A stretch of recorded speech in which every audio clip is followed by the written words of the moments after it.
ሰላም ጤና ይስጥልኝ የተወደዳችሁና የተከበራችሁ ቻናል ተከታታዮች በያላችሁበት እንደምን አላችሁ? ይህ የዘጠነኛ ክፍል ጂኦግራፊ ዩኒት 2 ፊዚካል ኤንቫይሮንመንት ኦፍ ዘ ወርልድ ኤንድ ኢትዮጵያ የሚለው ዩኒታችን ሲሆን በዚህ ቪዲዮ የዚህ ዩኒት ሁለተኛ ክፍል ይዤላችሁ ቀርቤያለሁ። በባለፈው ክላሳችን እንግዲህ ፓርት 1 ነበር ስናይ የነበረው በዋናነት forces that change the surface of the earth በሚል ቶፒክ ዙሪያ ነበር ስንመማር የነበረው። እንግዲህ there are basically two forces that change the surface of the earth. Those are the internal force and external forces ይባላሉ ማለት ነው። እንግዲህ በባለፈው ክላስ internal forceን ስናይ ነበረ። ለምሳሌ እንደ earthquake, volcanic eruption, folding, faulting የመሳሰሉ ነገሮችን ለማየት ሞክረን ነበር ማለት ነው። And today we will discuss about the external forces that change the surface of the earth. Okay? የመሬትን ሰርፌስ እንግዲህ ኤክስተርናሊ ቼንጅ ሊያደርጉ የሚችሉ ፎርሶች እነማን ናቸው የሚሉትን ነገር የምንመማር ይሆናል ማለት ነው። ታዲያ እናንተም ለዚህ ቻናል አዲስ ከሆናችሁ ላይክ፣ ሰብስክራይብ ማድረጋችሁን እንዳትረሱ። እንዲሁም በየጊዜ የሚለቀቁ ቪዲዮዎች እንዲያልፏችሁ ደግሞ የዶል ምልክቷን በመጫን ቤተሰብ እንድትሆኑ በአክብሮት ተጋብዛለሁ ማለት ነው። ይህን ቪዲዮ እስከ መጨረሻ ድረስ ተከታተሉት። አብራችሁ ይቆዩ። መልካም ቆይታ። So guys እንግዲህ በባለፈው ክላሳችን እንደነገርኳችሁ internal forces that change the surface of the earth ሚል ነበር ስንመማር የነበረው። internal force የምንለው እንግዲህ inside the earth ወይም መሬት ውስጥ ከፍተኛ የሆነ ሙቀት አለ። ኦኬ ያ ሙቀት እንግዲህ እየጨመረ ሲመጣ አለቶች ይቀልጣሉ። አለቶች በሚቀልጡበት ጊዜ ውስጥ ላይ እንቅስቃሴ ይፈጠራል ማለት ነው። በዛ ጊዜ የሚፈጠሩ የተለያዩ ፎርሶች ይኖራሉ ማለት ነው። ለምሳሌ ቮልካኒክ ኢራፕሽን እንዴት ይፈጠራል ካል ውስጥ ላይ እጅግ በጣም ከፍተኛ የሆነ ሙቀት ሲኖር ውስጥ ያሉ አለቶች ይቀልጣሉ። ቀልጠው ከፍተኛ ደረጃ ላይ ሲደርሱ ወደ ኤክስተርናል ፓርት ኦፍ ዘ እርዝ ለማውጣት ወደ ላይ ያለውን የውጨኛውን የመሬት ክፍል ወደ ላይ ይገፉትና ተራራማ ነገር መፍጠር ይጀምራሉ ማለት ነው። ሌላው ደግሞ አሁንም ውስጥ ለውስጥ የሚደረግ እንቅስቃሴ earthquake ወይም የመሬት መንቀጥቀጥን ሊያስከስት ይችላል። የመሬት መንሸራተትን ወይም ፎልቲንግ የምንለውን ወይም የመሬት መሰንጠቅን ሊያስከትል እንደሚችል ስንመማር ነበር ማለት ነው። በዛሬው ዕለት ደግሞ ኤክስተርናል ፎርስ that change the surface of the earth የመሬትን ቅርጽ ሊቀይሩ የሚችሉ ውጫዊ ኃይሎች ምን ናቸው የሚሉትን እናያለን። የመጀመሪያው እንግዲህ ዌዘሪንግ ነው። ዌዘሪንግ so here what is weathering? What is the effect of weathering on land forms ይለናል። እንግዲህ ዌዘሪንግ ምንድነው? ዌዘሪንግ የተለያዩ የመሬት ገጽታዎችን ከመፍጠር ጋር ያለው ተጽዕኖ ምንድነው ይለናል ማለት ነው። External forces can lower the level of the land by washing it away and this process is called denudation. ሎክ አሁን እንግዲህ ኤክስተርናል ፎርስ የምንላቸው ለምሳሌ የመሬትን የውጨኛውን ክፍል በመሸርሸር ሊሆን ይችላል ኦር የሆነን ፓርት በማስወገድ ሊሆን ይችላል አዲስ ላንድ ፎርም ክሬት የማድረግ ስራ ማለት ነው። ባጭሩ ይሄ ምን ይባላል? denudation እንለዋለን። denudation. They also can raise the level of the land by deposition. Denudation consists of weathering and erosion. ሎክ አሁን ሁለት አይነት ነገሮች ናቸው እዚህ ላይ ኤክስተርናል ፎርስ ላይ ያሉት። አንደኛው ማለት በዌዘሪንግ ላይ ማለት ነው። አንደኛው የላይኛውን የመሬት ክፍል ማጠብ ወይም ወሸወይ ሙልጭ አድርጎ ማስወገድ እሱ ምን ይባላል? denudation ይባላል። የዚህ ተቃራኒ ደግሞ ዲፖዚሽን ነው። ዲፖዚሽን ማለት በdenudation አማካኝነት ለምሳሌ ውጨኛው አፈሩ ተጠርጎ ይሄድና ታችኛው የመሬት ክፍል ላይ ወይም ዝቅተኛ ቦታ ላይ ሄዶ ምን ይላል? ደለል ነገር ይፈጥራል ወይም እዛ ላይ ዲፖዚት ያደርጋል። ስለዚህ this process is known as deposition. ስለዚህ denudation እና deposition ሁለቱ ኦፖዚት ፕሮሰሶች ናቸው ማለት ነው። denudation ሁለት ነገሮችን ይይዛል፣ ዌዘሪንግንና ኢሮዥንን ይይዛል ማለት ነው። so weathering ምንድነው? weathering includes disintegration or physical weathering which breaks rock into a smaller piece and decomposition or chemical weathering which forms a new substance. have you seen?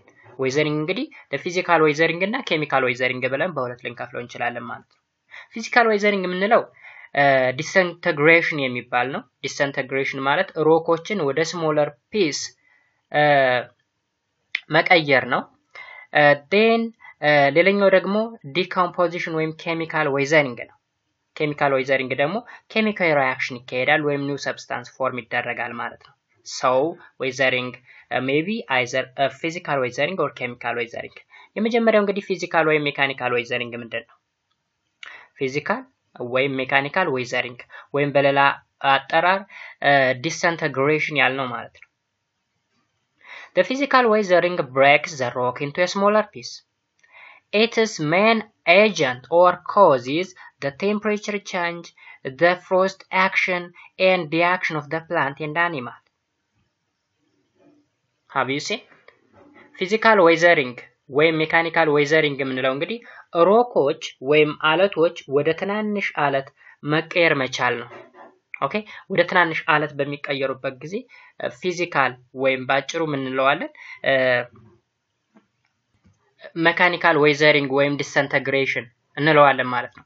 እንግዲህ ለዚህ ሜን ኤጀንት የሚባሉት ወይም ለዚህ ሊያጋልጡ የሚችሉ ነገሮች ምንድናቸው ስንል የቴምፕሬቸር ቼንጅ አለ ወይም የቴምፕሬቸር ለውጥ ፍሮስት አክሽን የሚባል አለ እንደ አክሽን ኦፍ ፕላንት ኤንድ አኒማልስ እነዚህ ነገሮች ለፊዚካል ዌዘሪንግ ሜን ኮዝ ናቸው ማለት ነው ወይም the main agent ናቸው ማለት ነው። the effect of temperature change ምን ይመስላል? ኦኬ ለፊዚካል ዌዘሪንግ እንግዲህ ቴምፕሬቸር ቼንጅ ኢፌክት ነው ብለናል። ስለዚህ እንዴት ነው ኢፌክቱ? The temperature variation between day and night causes rocks to expand and contract. This process causes cracks to develop. In time, the cracked layer peels off and fall into the ground. This process is called exfoliation. Exfoliation ይባላል እንግዲህ የፕሮሰስ exfoliation ማለት ምን ማለት ነው? በቴምፕሬቸር ቼንጅ ምክንያት የሚደረግ ዌዘር ቼንጅ ነው ወይም ባጭሩ እንደሚባለው ፊዚካል ዌዘሪንግ ፊዚካል ዌዘሪንግ እንግዲህ አንደኛው ኮዝ ቴምፕሬቸር ቼንጅ ነው ብለናል። በቴምፕሬቸር ቼንጅ አማካኝነት ምን ይደረጋል መሰላችሁ? መጀመሪያ ሮኮች አሉ ዴይ ኤንድ ናይት ወይም ቀንና ሌሊት ሲፈራረቅበት ኤክስፓንዲንግ ኮንትራክት ያደርጋል። በቀን ጊዜ ሙቀት ስላለ ኤክስፓንድ ያደርጋል ወይም ይሰፋል። ማታ ላይ ቀዝቃዛ ስለሆነ ኮንትራክት ያደርጋል። ስለዚህ ኮንትራክት ኤንድ ሪላክስ በሚያደርግበት ጊዜ ብሬክ ዳውን ይሆናል ወይም ይሰባበራል፣ ወደ ትናንሽ አለቶች ይሰባበራል ማለት ነው። ሰባበርና ወደ ግራውንድ ይወድቃል ማለት ነው። ይሄን ፕሮሰስ ነው ኤክስፎሊያቴሽን የሚለው። ኦኬ ለምሳሌ በስዕል ተመልከቱት። እንደምታዩት ኤክስፎሊያቴሽን ደውምስ ይለናል። እዚህ ላይ ከላይ የምታዩት አለት ነው፣ ከላይ አለት ነው። ስለዚህ እዚህ አለት ላይ ከፍተኛ የሆነ የሙቀት ለውጥ ይካሄድበታል። ያ ማለት ቀን ቀን ሞቃት ነው፣ ማታ ማታ ቀዝቃዛ ነው። ስለዚህ ሪላክስ ኤንድ ኮንትራክት በሚያደርግበት ጊዜ መጨረሻ ላይ ምን ያደርጋል? ብሬክ ዳውን ያደርጋል ማለት ነው። ብሬክ ዳውን ያደርጋል። ስለዚህ ይሄን ፕሮሰስ ነው ኤክስፎሊያቴሽን የምንለው። ወይም አንድ ቀላል ምሳሌ ልንገራችሁ። ለምሳሌ የሆነ ብርጭቆ አለ። ብርጭቆ ላይ አንዴ ቀዝቃዛ ውሃ፣ በጣም የቀዘቀዘ ውሃ፣ ወዲያውኑ ስንገልብጣችሁ ደግሞ የፈላ ውሃ፣ አሁንም ብትደግሙት ባንዴ ነው ብርክስስ ብሎ የሚሰባበረው ማለት ነው። ለምን የሚሰባበረው? መጀመሪያ ቀዝቃዛ ሲደረግበት ኮንትራክት ያደርጋል። ኦኬ ውስጥ ያሉት ብርጭቆ ላይ ያሉት ሞለኪውሎች ይጠጋጋሉ ማለት ነው። ዜን የፈላ ውሃ ሲደረግበት ደግሞ ምን ይሆናል? ሪላክስ ይሆናል ወይም ኤክስፓንድ ያደርጋል። አሁን ሞለኪውሎች ይስፋፋሉ።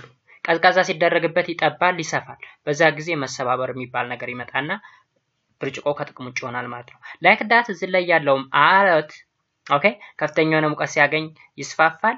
ዝቅተኛ የሆነ ሙቀት ሲያገኝ ወይም ቀዝቃዛ ሙቀት ሲያገኝ ደግሞ ምን ይሆናል ማለት ነው? ኮንትራክት ይሆንና ሲፈራረቅበት ተሰባብሮ ወደታች ተንሸራቶ ይወድቃል ማለት ነው።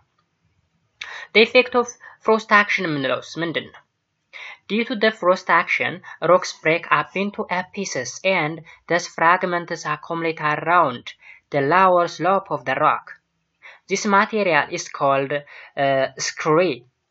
Frost action is very common in the winter season in the temperate zone and in some highland mountain all the year around ይለናል። so ይሄ ምን ለማለት ነው እንግዲህ ፍሮስት የምንለው just ውርጭ የምንለው ማለት ነው። ሰው ሮኮች ላይ የሆነ ውርጭ ነገር ሲያርፍ ምን ይሆናል? ልክ እንደላይኛው ነው ላይ ስንየው እንደነበረው ማለት ነው። ስለዚህ ምን ይሆናል? ብሬክ ዳውን ያደርጋሉ ማለት ነው into a smallest piece ማለት ነው። ልክ ላይ ስንየው እንደነበረው ኢፌክት ኦፍ ቴምፕሬቸር እንደምንለው ማለት ነው። ምትል ላይ ስፔሻሊ በዊንተር ሲዝን ነው እንደዛ አይነት ነገር የሚከሰተው ማለት ነው። ቤዚካሊ in the temperate zone ኦኬ ቴምፕሬት ዞን አካባቢ ሃይ ማውንቴንስ ኤሪያዎች እንደዛ አይነት ነገር ይገጥማቸዋል ማለት ነው።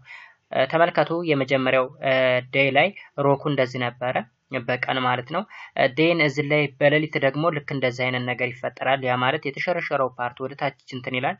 then eventually ይሄ ነገር እየተናደ ይመጣል ማለት ነው። ኦኬ ከዛ ምን ሆነ ማለት ነው? ዌዘሪንግ ተከሰተ ማለት ነው። ዌዘሪንግ ስለዚህ እዚህ ላይ የነበረው የመሬት ገጽታ እንደምታዩት ነው። በኋላ እንደዚህ ሆነ። ከዛ መጨረሻ ላይ እንደዚህ አይነት ነገር ተፈጠረ ማለት ነው። ስለዚህ ኤክስተርናል ፓርት ኦፍ ዘ ሰርፌስን በዚህ ወይ ምን አድርጎታል ማለት ነው ገጽታውን ቀይሮታል ማለት ነው። ወይም the breaking of rocks by the action of frost ይለናል ማለት ነው። ፍሮስት ምን ነው ባጭሩ ውርጭ ነው የሚለው።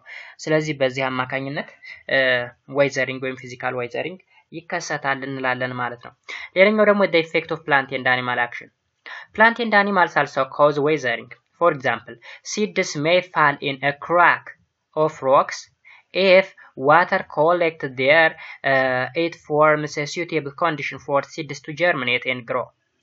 As plants develop, their roots may push the rock apart. Some animals burrow, and this also help to break up rocks ይለናል። እዚህ ጋር ተመልከቱ እንግዲህ ወይም በስዕል ላሳያችሁ። ለምሳሌ ሮክ ላይ የሆነች ሲድ ወደቀች ወይም የሆነች ዘር ወደቀች። ከዛ ወደቀችበት አካባቢ ላይ በቂ የሆነ እርጥበት ካገኘች ወይም በቂ የሆነ አየር ካገኘች ያቺ ዘር ምን ትላለች? ትበቅላለች፣ ጀርሚኔት ታደርጋለች፣ ከዛ ግሮ ታደርጋለች፣ ካድጋለች። ስታድግ ስሩ ወደ አለቱ እየገባ ይመጣና አለቱን ይሰነጣጥቀዋል ማለት ነው። በዚህ ጊዜ ይህ አለት እንደምታዩት እየተፈረካከሰ ወደ ስሞለርስት ፔስ ይቀየራል ማለት ነው። ስለዚህ ባጭሩ ዌዘሪንግ ተከሰተ ማለት ነው። ዌዘሪንግ ተከሰተ ማለት ነው። በዚህ ይሄ የምን አክሽን ነው? የፕላንት አክሽን። ስለዚህ እዚህ ስለ እንደምታዩት breaking of rocks by plants በፕላንቶች ሮክ እንዴት እንደሚሰባበሩ ማለት። አሁን ይሄ ፕላንት በጣም ግዙፍ እየሆነ በመጣ ቁጥር እያደገ በመጣ ቁጥር ይሄን ሮክ አንድየውን እየፈረካከሰ ምናምን ሙሉ በሙሉ ለሁለት ይሰነጥቀዋል ማለት ነው። ስለዚህ እንደዛ አድርገን የተለያዩ የፊዚካል ዌዘሪንግ ኮዞችን ወይም ኤጀንቶችን መረዳት እንችላለን ማለት ነው። አኒማልስ እዚህ ላይ እንዴት ነው አኒማልስ ኮዝ ሊሆን የሚችል ወይም ኤጀንት ሊሆን የሚችል? አኒማልሶች ለምሳሌ በሮኩ ላይ በሚንቀሳቀሱበት ጊዜ በእግራቸው እየሸረፋፎቱ ወይም እየሰባበሩት ምናምን ይንቀሳቀሳሉ ማለት ነው። ስለዚህ በዚህ ወይ መረዳት ይቻላል ማለት ነው። ሌላኛውና ሁለተኛው ደግሞ ኬሚካል ዌዘሪንግ ወይም ዲኮምፖዚሽን ነው። እንግዲህ በኬሚካል ሪአክሽን ወይም በዲኮምፖዚሽን ጊዜ new substance create ይደረጋል ብለናል። So what process is important in chemical weathering? What are the main agents of the chemical weathering? ለፊዚካል ዌዘሪንግ ሜን ኤጀንት ያልናቸው ቅድም ላይ ቴምፕሬቸር ቼንጅ ሊሆን ይችላል፣ ፍሮስት አክሽን ሊሆን ይችላል፣ ኦር the action of plant and animals ብለን ጠቅሰናል። ለኬሚካል ዌዘሪንግስ ኤጀንት ወይም ኮዝ ምን ሊሆን ይችላል? Chemical weathering is a process that forms a new substance and is affected by the mineral in the rock. Look, chemical weathering የምንለው ምን አይነት ፕሮሰስ ነው? formation of new substance ነው። ለዚህ ኮዝ ደግሞ ምንድነው? ሮክ ላይ ያሉ ሚነራሎች ናቸው ይለናል። Its main agent are the rain action and the plant and animal action. Okay? እዚህ ጋር ተመልከቱ። rain action አለን፣ plant and animal action አለ። እነዚህ ሜን ኤጀንት ናቸው። ፊዚካል ላይ ምን ነበር ያልነው? the frost action, the temperature change, the effect of animal and plant ነበር ያልነው። እዚህ ጋር ደግሞ ኤጀንቶች ምን ናቸው? rain action አለ፣ plant and animal action አለ ማለት ነው። As rainwater passes through the atmosphere, it takes the carbon dioxide and forms a weak carbonic acid. When this acid water comes into contact with the rock, it begins to dissolve minerals in the rock. The rate at which the rock dissolves depends on the type of rock. እዚህ ጋር ተመልከቱ እንግዲህ as rain water passes through the atmosphere ሲል እንግዲህ አትሞስፌር ላይ ሬን ዋተር አለ ወይም የዝናብ ውሃ አለ። in the atmosphere ደግሞ ምን አለን? ካርቦን ዳይኦክሳይድ አለ። when the water and carbon dioxide reacts, they can form an acid. Simply it is a weak acid called carbonic acid. Carbonic acid form መደረግ ይጀምራል። ስለዚህ ያ ካርቦኒክ አሲድ in the form of rain ወደ መሬት ሲዘን ወይም ባጭሩ አሲዲክ ሬን ሆነ ማለት ነው አለቶች ላይ ሲያርፍ አለቱ ላይ ካለው ሚነራል ጋራ ኮንታክት ያደርጋል ማለት ነው። ኦኬ ስለዚህ ያ ሚነራል ምን ይሆናል? ዲዞልቭ ይሆናል በዛ አሲድ አማካኝነት። the rate at which the rock dissolve depends on the type of rock. እንግዲህ ሮኩ ዲዞልቭ የሚሆንበት በሮኩ ታይፕ ዲፔንድ ይሆናል። ለምሳሌ here limestone for example dissolve very quickly.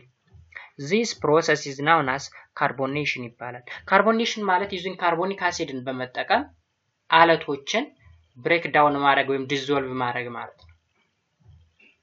ዲዞልቭ ማድረግ ሶ ዲዞልቭ የሚሆነው እንግዲህ ሮክ ውስጡ በያዛቸው ሚነራሎች ዲፔንድ ይሆናል ይላል ፕሮሰሱ ካርቦኔሽን የተባለበት ምክንያት በካርቦኒክ አሲድ ስለሆነ የፕሮሰስ የሚካሄደው ማለት ነው እዚህ ጋር ደግሞ ኬሚካል ሪአክሽኑን ስናይ ለምሳሌ H2O+ ካርቦን ዳይኦክሳይድ ምን ይሰጠናል ካርቦኒክ አሲድ ኦኬ ካርቦኒክ አሲድ እንግዲህ ዊክ አሲድ ነው ያን ያህል ስትሮንግ የሚባል አይደለም እሱ በዝናብ አማካኝነት ወደ መሬት ሲያርፍ ምን ያደርጋል dissolve and erode limestone and form cave ኦኬ ሎክ እዚህ ላይ እንግዲህ ይሄ H2O ምንለው ዝናብ ነው ካርቦን ዳይኦክሳይድ ደግሞ ጋዝ ነው ከመሬት ነው በጭስ አማካኝነት የሚሄደው ማለት ነው ሁለቱ አንድ ላይ ሪአክት ሲያደርጉ ነው ካርቦኒክ አሲድ የሚፈጥሩት ስለዚህ በዝናብ አማካኝነት ተመልሶ ወደ መሬት ይመጣና ላይምስቶን ኤሮድ ያደርገዋል ማለት ነው ከዛ ኬቭ ነገር ፎርም ያደርጋል ማለት ነው ስለዚህ ይሄን ፕሮሰስ ካርቦኔሽን ነው ምንለው ካርቦኔሽን ሰው ለዛ ነው ኬሚካል ዌዘሪንግ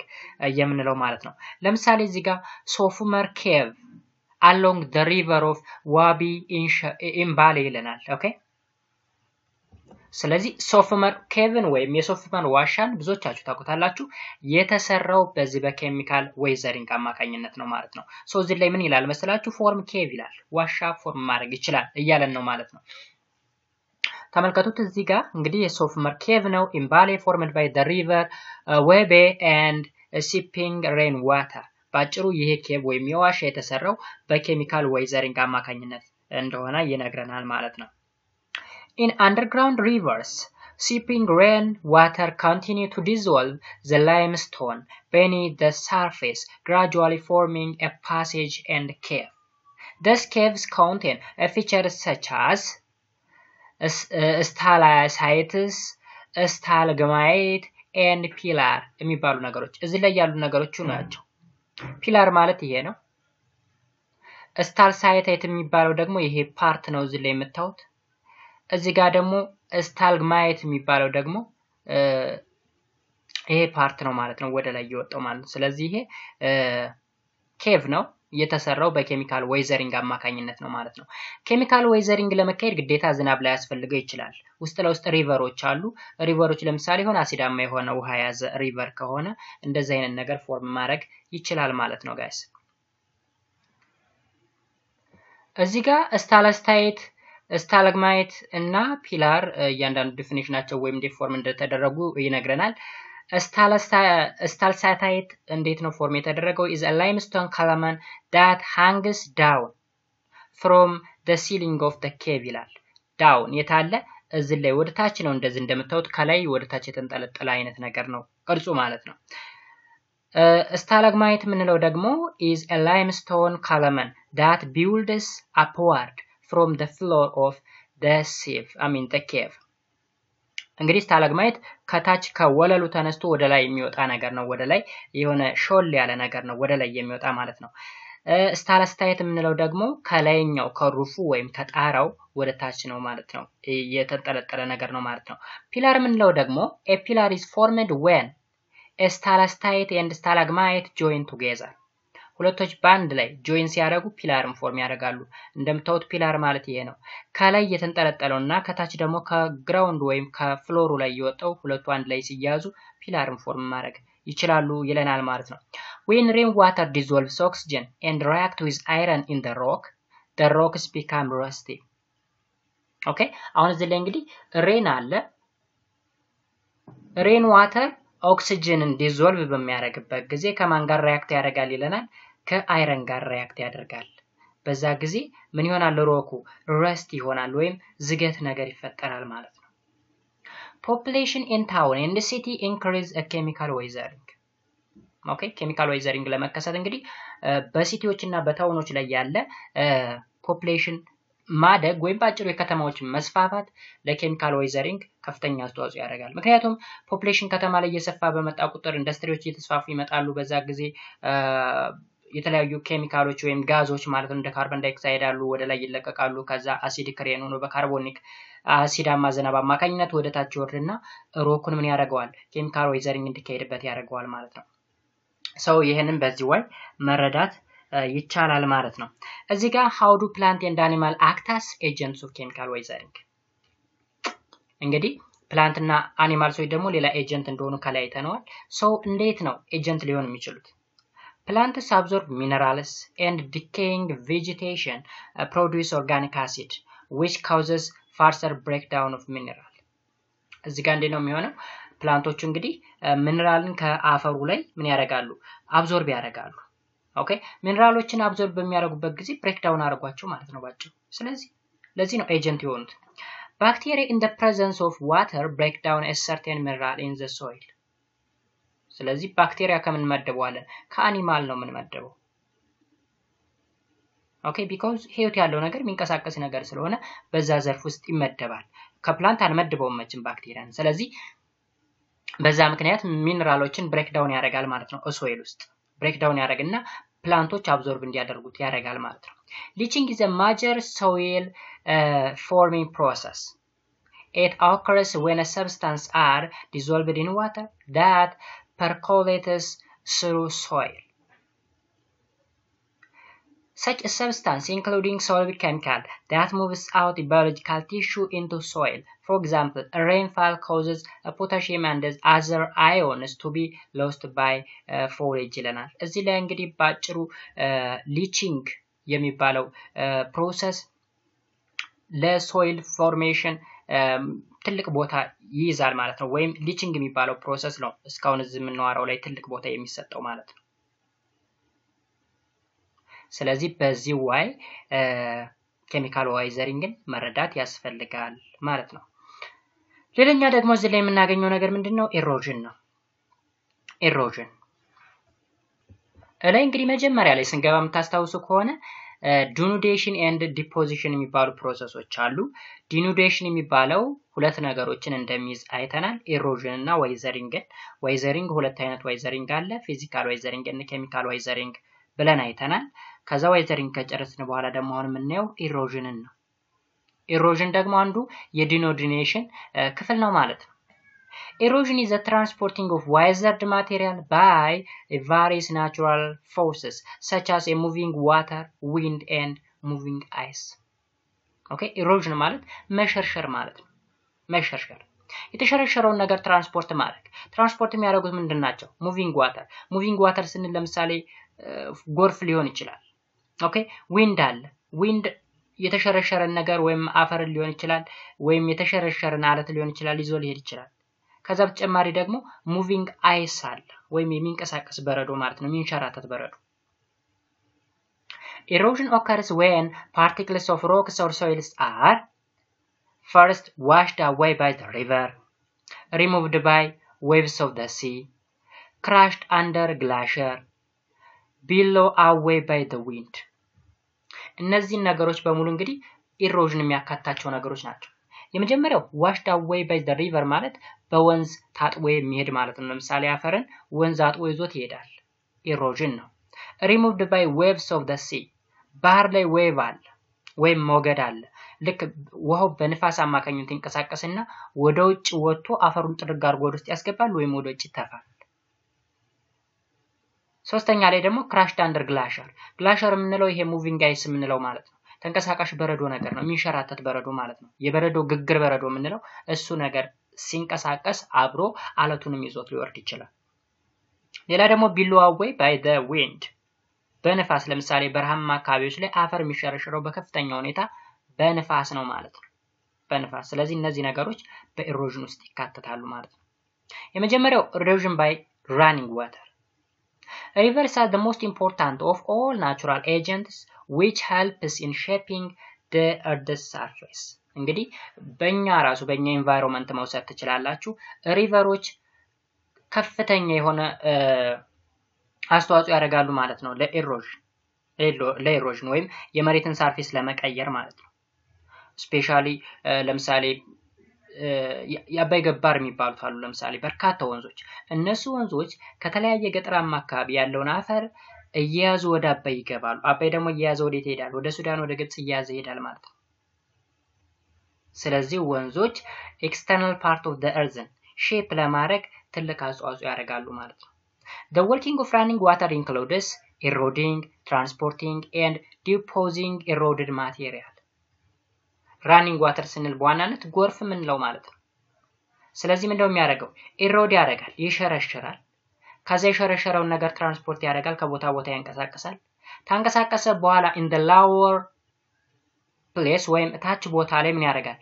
ዲፖዚት ያደርጋል ወይ ዲፖዚቲንግ ያደርጋል ወይም ባጭሩ ይደልለዋል፣ ደለል ነገር እንዲፈጠር ያደርጋል ማለት ነው። ከከፍተኛ ቦታ ይዞ የወረደውን ታች ሜዳማ ቦታ ሲያገኝ ደለል ነገር እንዲፈጠር ያደርጋል ማለት ነው። ይሄ ሁላ የሪቨር ወይም የራኒንግ ዋተር ስራ ነው ማለት ነው። There are 3 types of running water erosion. The first one is sheet erosion, second rill erosion, and third gully erosion. ስለዚህ 3 አይነት በራኒንግ ዋተር አማካኝነት የሚከሰቱ ኢሮዥን ታይፖች አሉ። So sheet erosion ስንል occurs when surface of water moves in a wide flow. በሰፊው ነው እንግዲህ ውሃው ሙቭ የሚያደርገው ማለት ነው። Rill erosion ስንል ደግሞ occur when the surface of the water cuts a relatively small channel. እዚህ ላይ ካናል ልንለው እንችላለን ወይም ቻነል ልንለው እንችላለን። የሆነ ቀጠን ያለ እንደ ቦይ አይነት ነገር ነው። እንደ ቦይ አይነት ነገር ግን በጣም ቀጭን የሆነ ማለት ነው። Gill erosion ስንል ደግሞ እዚህ ላይ gill erosion occurs when fluids cut deep wide gorges. እዚህ ላይ fluid ስንል ጎርፍ ማለት ነው። ኦኬ ጎርፍ ወደ ስር በጥልቀት ሲሸረሽረው gill erosion እንለዋለን ማለት ነው። The course of the river from its source to its mouth can be divided into 3 stages. The action of the river is different in the 3 parts. The stages are the upper course, the middle course, and the lower course. እንግዲህ የሆነ river ከመነሻው ጀምሮ ያ ማለት from its mouth up to the end. from its source to its mouth ስንል መጀመሪያ ላይ መነሻው አለ፣ የወንዙ መነሻ፣ ከዛ መድረሻው አለ፣ ሶርሱ፣ ከዛ ማውዙ ማለት ነው። 3 ስቴጆች አሉ። የመጀመሪያው ስቴጅ the upper course እንለዋለን። then the middle course, after that the lower course እንለዋለን። ለምሳሌ እስኪ በስዕልናየው the 3 stage of river የመጀመሪያው upper course የምንለው መነሻው ነው። መነሻው vertical erosion, widening, headward erosion, V-shaped valley, waterfall, rapids, gorges እነዚህ ነገሮች በአፐር ኮርስ ውስጥ ይጠቃለላሉ። ሚድል ኮርስ ላይ ደግሞ lateral erosion የሚባል አለ። transportation, flood, plain, meander, river cliff እነዚህ ነገሮች በምን ይካተታሉ? በሚድል ኮርስ። lower ኮርስ ላይ ደግሞ ያለ transportation, deposition, large channel, oxbow lake, large floodplain, deltas and estuaries የሚባሉ ነገሮች በላወር ኮርስ ይመደባሉ። በጥቅሉ አፐር፣ ሚድል እና ላወር የሚባሉ ስቴጆች እንዳሉ ማወቅ ተገቢ ነው ማለት ነው። ከዛ እያንዳንዱ ደግሞ አፐር ኮርስ ላይ ምን አለ፣ ሚድል ኮርስ ላይ ምን አለ፣ እንዲሁም ላወር ኮርስ ላይ ምን አለ የሚሉ ነገሮች እዚህ ጋር ዝርዝር ነገሮች አሉ። ግን ለእናንተ ዋና ዋና ነገሮችን ብትይዙ ይጠቅማችኋል ብዬ አስባለሁ ማለት ነው እዚህ ጋር። ኦኬ ሶ እዚህ ጋር ያለው ነገር ዲቴይሉ እጅግ በጣም ወደ ውስጥ ዲቴይል እየገባን ስለሆነ ኢምፖርታንት የሚባሉ ነገሮችን ሰሌክት እያደረግን ማየት ስላለብን 3ቱ ስቴጆች እንዳሉ ታወቃችሁ በቂ ነው ማለት ነው። ሰው ቀጥለን የምናገኘው ደግሞ erosion and deposition by sea waves ላይ ያየነው በሪቨር ነው። በሪቨር እንዴት erosion ይከሰታል የሚለውን አይተናል። አሁን ደግሞ erosion and deposition by sea waves ወይም የባህር ሞገድ የምንለው ማለት ነው።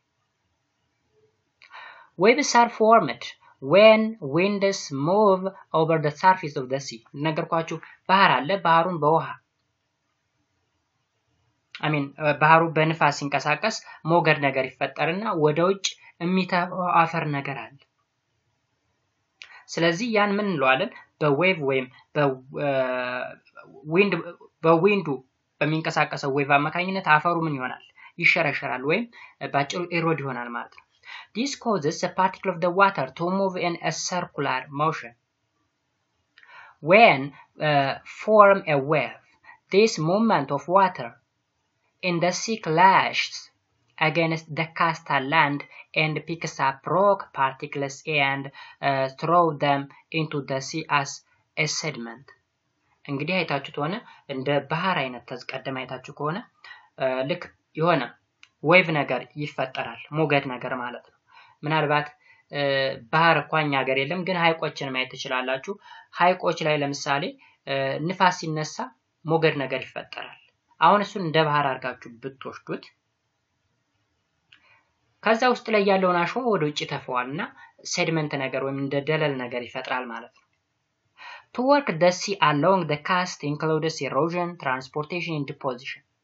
Some of the features formed along the shorelines are the beach, spits, and lagoon የሚባሉ ፊቸሮች ይፈጠራሉ ማለት ነው። እንግዲህ በሲ ዌቭ አማካኝነት የሚደረግ ኢሮዥን ላይ እዚህ ላይ የሚፈጠሩ ፊቸሮችን ማያስ ትችላላችሁ እዚህ ላይ ማለት ነው። በሶስቱ ስቴጆች የሚፈጠሩ ፊቸሮች ለምሳሌ እዚህ ላይ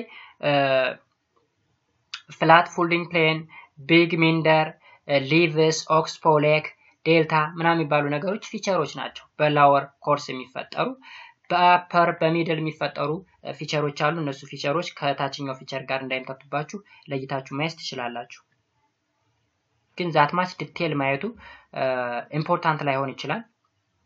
በጣም ዲቴል ገባ እያንዳንዷን ጥቃቅኗን ነገር ማለት ነው። እንደዛ ምናረግ ከሆነኛም ብዙ ጊዜ ነው የሚፈጅብን ማለት ነው እዚህ ጋር። So feature of sea waves erosion ስንል እዚህ ጋር ለምሳሌ ላጉን የምንለው እንደዚህ አይነት ፊቸር ነው። ስፓይት የምንለው ልክ እንደዚህ አይነት ቅርጽ እንደምታዩት እንደዚህ አይነት ቅርጽ የሚፈጥር ከሆነ ታምቦሎ የሚባል አለ እዚህ ጋር። ኦኬ ባይማውዝ ባር እዚች ጋር ደግሞ ባሪየር አይላንድ ነገር አለ እዚህ ላይ። ስለዚህ እነዚህ ፊቸሮች በሲ ዌቭ ኢሮዥን ጊዜ የሚፈጠሩ ፊቸሮች ናቸው ማለት ነው። አሁንም እዚህ ላይ ዲቴል ነገር አለ እያንዳንዱ ነገር። ለምሳሌ ቢች ሲል beach is a strip land along the sea coast covered with various types of sediment. beach እዚህ ጋር አለ beach እዚህ ጋር በስዕሉ እንትን አላለም ግን beach ስንል most of the time ይሄ ባህር ዳርቻ ላይ ለምሳሌ ሰዎቹ most of the time ውጭ ሀገር ላይ ነው ያለ ባህር ዳርቻ ላይ ሰዎቹ ሲዝናኑ ምናምን ታያቸዋላችሁ beach ዳር ላይ ወይም የባህር ዳርቻ ማለት ነው ባጭሩ beach የምንለው። A spite is a narrow ridge of sand or shingle. It projects into the sea but is attached to the land at one end. ተመልከቱ ስፓይት ነው አይደለ? ስፓይት ማለት ይቺ ነች። እንደዚህ አይነት ቅርጽ የሚሰራ ከሆነ ኢሮዥኑ ምን እንለዋለን? ስፓይት እንለዋለን ማለት ነው። ስፓይት lagoon ምንለው is an area of the salt water separated from the sea by loose sand banks. lagoon ደግሞ ምንለው ይቺ ነች። አሁን ባህር ከሌላው የሚለየው ሳልት ዋተር ስለያዘ ነው ወይም ጨዋማ ውሃ ስለያዘ። lagoon ማለት ደግሞ ከትልቁ ባህር የተወሰነ ተቀንሶ የተቀመጠበት ወይም እንደዛ አይነት ነገር ሲፈጠር such kind of a feature is known as lagoon እንለዋለን። ለምሳሌ እዚህ lagoon ላይ ያለችው ውሃ ተና ብታልቅ የምናገኘው እዚህ ላይ ሳልት ነው at the end of evaporation ማለት ነው። ሌላኛው ደግሞ wind erosion and deposition ነው። ኦኬ wind erosion. Wind erosion is a common in a desert and semi-desert area. እንግዲህ wind erosion በዋናነት በረሃማ ወይም ሰሚ ዴዘርት የምንለው በከፊል በረሃማ የሆነ ቦታዎች ላይ ነው ይሄ ነገር የሚከሰተው። wind erosion and deposition form different land forms such as sand dunes, barchanes and loess deposit. እነዚህ ነገር ፎርም ያደርጋል ማለት ነው። እንደምታዩት አሁን ይሄ ነገር የሚያሳያችሁ በዊንድ አማካኝነት አፈሩ እየተጠረገ ወይም ኤሮድ የተደረገ እንደሆነ ነው የሚያሳየው እዚህ ጋር። ለምሳሌ እዚህ ላይ sand dunes in the Namib desert ይለናል። ናምቢ ዴዘርት እዚህ ጋር የተለያዩ ፊቸሮች አሉ። ባጭሩ እዚህ ስሉ ላይ የምታዩት land forms associated with wind erosion በንፋስ አማካኝነት ሽርሸራ ሲካሄድ የሚፈጠሩ የተለያዩ የመሬት ቅርጾች አሉ። እነሱን ለምሳሌ የመጀመሪያው sand dunes እዚህ ላይ ያየ ነው ማለት ነው is a small hill of sand formed by the action of the wind. a small hill ነገር ነው ፎርም የሚያደርገው ማለት ነው። ባርቻን ደግሞ a small sand hill that has a crescent moon shape ልክ እንደዚህ አይነት አሁን የጨረቃ ቅርጽ ነው ያለው እንደዚህ አይነት ቅርጽ ፎርም የሚያደርግ ከሆነ ባርቻ እንለዋለን። Loess deposit የምንለው ደግሞ is a deposition of fertile soil in the desert by the wind። ስለዚህ እነዚህ ፊቸሮች በምን ጊዜ የሚፈጠሩ ናቸው? በዊንድ ኢሮዥን ጊዜ። እዚህ ላይ አንድ ኢምፖርታንት ነገር መያዝ ያለባችሁ ምናልባት ፊቸሮችን ትይዛላችሁ። ይህ ፊቸር በዊንድ ኢሮዥን ጊዜ ነው የሚፈጠረው ወይስ በሲ ዋተር ኢሮዥን ጊዜ ነው ወይስ በራኒንግ ዋተር ኢሮዥን ጊዜ ነው የሚፈጠረው የሚሉ ነገሮችን መለየት መቻል አለባችሁ። ቢኮዝ በእያንዳንዱ ኤጀንቶች የተለያየ ፊቸር ይፈጠራል። ለምሳሌ በንፋስ ወይም በዊንድ ጊዜ ሳንዶንስ የሚፈጠር ከሆነ በሲ ኢሮዥን ያ ማለት በሲ ዌቭ ኢሮዥን ጊዜ ደግሞ ላጉን የሚባል ነገር ሊፈጠር ይችላል። ስለዚህ which one the following is different ተብሎ ሊጠየቅ ይችላል ማለት ነው። በተለያዩ ፊቸሮች ወይም የተለያዩ ፊቸሮች በተለያየ ኤጀንት ክሬት ሊደረጉ ስለሚችሉ ማለት ነው። ሶ እዚህ ጋር ኤክሰርሳይዝ አለን። ኤክሰርሳይዛችን እንግዲህ የኤክሰርሳይዝ ቻናል ስላለን እዛ ላይ እየሰራን እንገኛለን። እዛ እየገባችሁ መልሶችን ማግኘት የምትችሉ መሆኑን ልገልጽላችሁ እወዳለሁ ማለት ነው።